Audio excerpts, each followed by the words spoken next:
Hey guys, welcome to Jaden's Random Reviews, and today I'll be reviewing the Amazon Echo Dot versus the Google Home Mini. Let's get right to the comparison. So first, let's talk about pricing.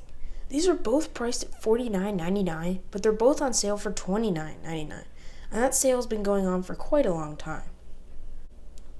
Now, the Dot weighs 250 grams, whereas the Google Home Mini weighs 173 grams. This has 360 sound, whereas the sound goes up, and on the bottom it has speakers down here to bounce off the surface and therefore making it a louder sound. Next, let's talk about build quality.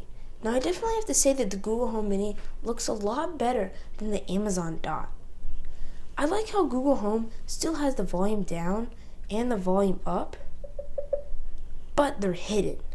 And I feel like Amazon Dot should have done something like that. Now, on the back of the Google Home Mini, you get your mute switch. So if you flip that, the mic's off. It'll mute. The mic's back on. Like that. Now, on the Dot, if you press this, it has this red light. Press it again, it's done. Now, on the back right here, you get an aux cable to plug into, for example, a stereo. And that's one thing that just bugs me so much that the Google Home Mini doesn't have. And you can't connect it to an external Bluetooth speaker. Now, talking about media control, you can control these both from media, but you have to have the Amazon Fire Stick and you have to have the Google Chromecast. Now, the one thing that I think is really cool about the Google Home Mini is that I feel like I can talk more naturally to it, whereas with the Amazon Dot, I feel like I have to be very specific with my words, and if I don't say something right, it'll turn out bad. So I like how I feel more natural talking to the Google Home Mini, whereas the Dot feels kind of uncomfortable and you have to say the words exactly right to get them right.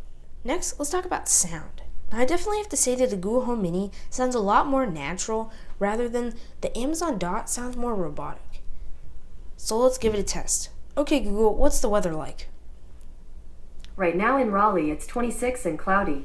Today, it'll be partly cloudy with a forecasted high of 28 and a low of 16.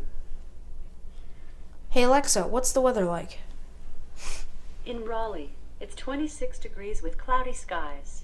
Tonight, you can look for cloudy skies moving in and out with a low of 17 degrees.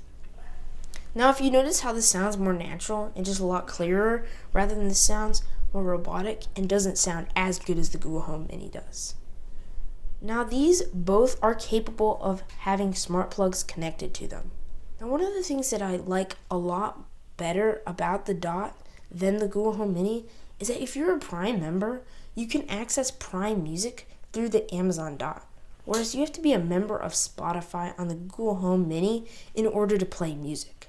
Now, overall, these are both great devices. Depending on which situation would fit you the best, for me, honestly, I think the Google Home Mini has the slight edge to it. Now, there's some stuff that I definitely like about the Dot, and there's some stuff that I like about the Google Home Mini over the Dot, but in my opinion, I would give it the slight edge to the Google Home Mini, considering that it sounds more natural. Even though it can't connect to an external Bluetooth speaker, it kind of makes up for that with its good sound quality. Even though it's not as good as its brother, the Google Home, it still sounds pretty good for the price you pay. Now, it doesn't really matter which one of these you get, you're still going to get an amazing device. So if you like this video, please give it a thumbs up and please subscribe because there'll be more videos to come in the future. Always, thanks for watching.